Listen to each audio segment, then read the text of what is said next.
नमस्कार दोस्तों, मैं हूँ मीरा देवी, खबर लहरिया से ब्यूरो चीफ। और आज मैं मौजूद हूँ बबेरू में।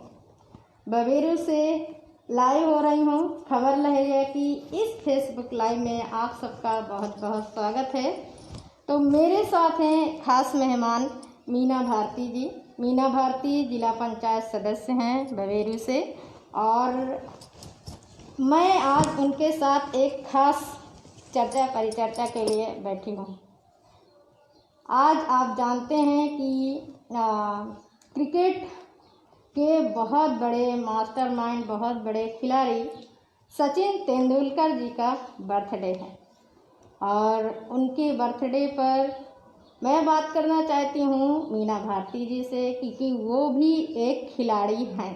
इसलिए तो आइए बातचीत करते हैं। आप भी सुनिए उनका अनुभव कि क्या उनका अनुभव बचपन से और अब तक में किस तरह का है, और क्या अभी वो खेल रही हैं, या उनके जो भी अनुभव हैं हम बातचीत करेंगे। तो बहुत बहुत स्वागत है मीना भारती जी आपका खबर लहरिया के फेसबुक लाइव में जी। और तो बताइए, मैंने सुना है कि आप भी खेलती रहे हैं, तो इसकी शुरुआत कैसे हुई और कैसे आपने शुरू किया?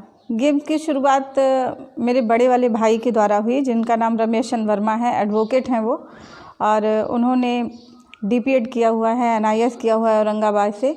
और चूँकि पापा मेरे पुलिस विभाग में सब इंस्पेक्टर थे, तो जो उनका फिजिकल फिटनेस था वो हम लोगों को बहुत अच्छा लगता था, और उनके साथ परेड ग्राउंड में बचपन से ही लेफ़्ट राइट में पहुंच गए, और धीरे धीरे रुझान बढ़ता चला गया खेल की तरफ, और हम लोग कंटिन्यू खेलते रहे, जिसमें मैं और मेरा बड़ा भाई और मेरा भतीजा अर्पित कबीर और प्रांशु, अभी हम सब लोग मिलके खेलते रहते हैं। तो इसकी शुरुआत कहाँ से हुई? गेम्स में भाग लेना हमने कक्षा 6 से शुरू किया था। रेस में भाग लेना, जीतना, और उस समय की जो छोटे छोटे प्लेट मिलती थी और टिफ़िन मिलती थी, वो किसी बहुत बड़े मेडल से कम नहीं होती थी, बहुत अच्छी लगती थी हम लोगों को। तो हम लोग केवल इसलिए खेलते थे कि हमको वो प्लेट चाहिए थी छोटा सा वो टिफ़िन चाहिए था, इसलिए। और इसके बाद हम लोग कॉलेज में 6 से लेके इंटर तक का सफ़र बहुत अच्छा रहा।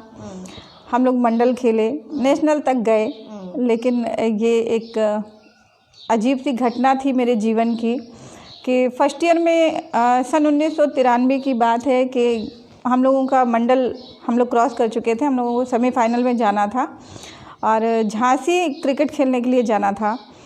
तो प्रैक्टिस के दौरान जो विकेट होता है वो मेरे पेट में लगा, और मेरी छोटी वाली आंत जो है वो फट गई। मेरा ऑपरेशन हुआ, तो वहाँ से मेरा क्रिकेट बंद हो गया। बशर्ते खेलना बंद नहीं हुआ, क्योंकि खेल ही जीवन है। यदि आप जीवन पर्यंत स्वस्थ रहना चाहते हैं तो कोई भी आउटडोर इंडोर कोई भी गेम खेलिए, लेकिन खेलिए ज़रूर।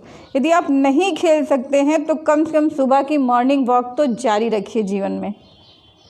और यदि आप इतना कर रहे हैं तो आप नेचर के साथ जुड़ रहे हैं, क्योंकि बड़ा आश्चर्य होता है आज के समय में मुझे उन लोगों को कहते हुए जो लोग ये कहते हैं कि हमें समय नहीं मिलता, और हमारा वजन बढ़ रहा है, या हमें सर दर्द हो रहा है, या बच्चों के बाद दिक्कत हो रही है, या बहुत सारे ऐसे पुरुष हैं जो अपनी अपनी शिकायतें करते हैं।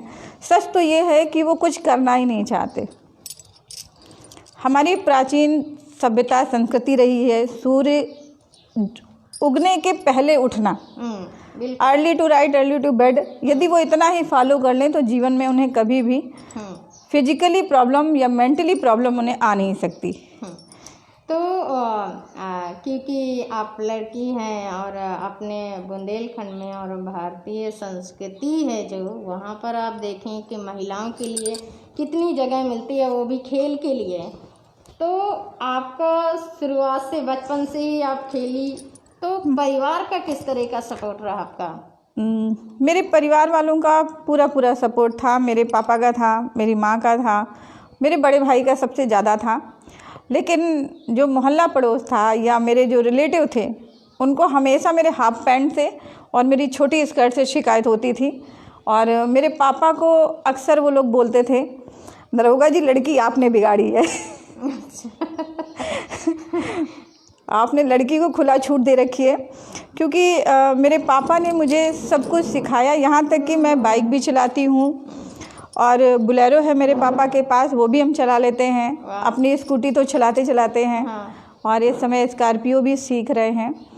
और मार्शल आर्ट में हमने ब्लैक बेल्ट किया हुआ है। और ये मार्शल आर्ट मुझे अरविंद सर ने सिखाया है, जो इस समय बांदा में अलीगंज में रहते हैं। अच्छा। मर्दन नाका में उन्होंने पूरा सिखाया है। इसलिए अब मुझे डर नहीं लगता है। यदि कोई कहता है कि मैडम जी आप अकेले मत चला करो, कोई पकड़ लेगा, तो हम उसे जवाब यही देते हैं कि पकड़ ले, लेकिन कायदे से पकड़े, क्योंकि हम छूटे तो वो गया। ये बताइए, मतलब कि जो लोग कहते होंगे उनको सोचना पड़ता होगा कि हम किससे बात कर रहे हैं। हाँ, और रही बात हम अपनी खेल के दम पर, मतलब मैं स्कूटी लगभग 250-300 किलोमीटर ले जा सकती हूँ और कम से कम 4 से 5 किलोमीटर 6 किलोमीटर की हम लोग मॉर्निंग वॉक कर सकते हैं। अभी भी कुछ भी भूला नहीं है, अभी भी बच्चों के साथ खेलते ही रहते हैं, क्योंकि बच्चों को खेल ज़रूरी है। तो बहुत लोग जब खेलते हैं या कोई भी काम करते हैं तो अपना आदर्श मानते हैं, किसी न किसी को मान करके उनके जैसे बनना चाहते हैं या उनके जैसे करना चाहते हैं। तो आप भी खिलाड़ी हैं, तो आपके आदर्श कौन हैं? पर्टिकुलर चूँकि क्षेत्र अलग अलग हैं, तो यदि हम खेल में देखें तो मुझे हमेशा सचिन तेंदुलकर जी अच्छे लगे, क्योंकि ये ज़रूरी नहीं है कि हम बहुत ज़्यादा एजुकेशन लेकर के ही हम बहुत आगे बढ़ सकते हैं। एजुकेशन हो ना हो, आपके अंदर हुनर होना चाहिए, जो उनके अंदर था।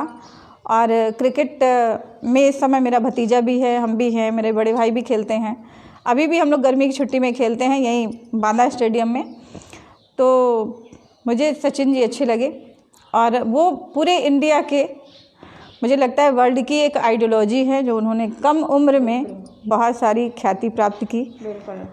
और राजनीति में मुझे सुषमा स्वराज जी बहुत पसंद थी, उनकी स्पीच मुझे बहुत पसंद थी, उनका नॉलेज, हर विषय का नॉलेज मुझे बहुत अच्छा लगता था। तो अभी हम बात कर रहे हैं खिलाड़ी की, खेल की बात कर रहे हैं, इसलिए जो आपने बताया सचिन तेंदुलकर जी आपके आदर्श हैं और इत्तेफाक है कि उनका आज बर्थडे भी है। तो मतलब ये कितनी मैच वाली बात है, कितनी अच्छी बात है।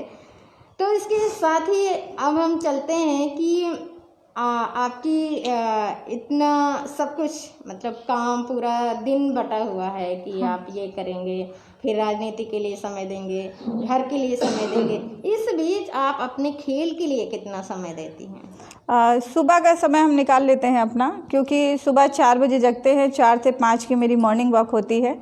और इसके बाद 5 से 6 का समय मेरा सुबह रहता है और शाम को लगभग वही 5:30 या 6 से 7 हम बैडमिंटन खेलते हैं कंटिन्यू बच्चों के साथ।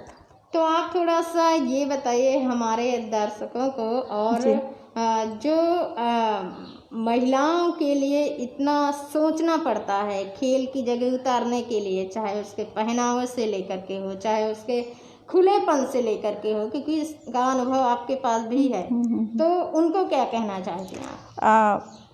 महिलाओं को हम यही कहेंगे कि आप देश की आधी आबादी हैं और उस आधी आबादी के साथ साथ आप अपने अस्तित्व को पहचानिए, अपने आप को बी पॉजिटिव सोचिए। घर आपकी जिम्मेदारी है, पर उस जिम्मेदारी में आप मत दबिए, अपनी पहचान मत खोइए।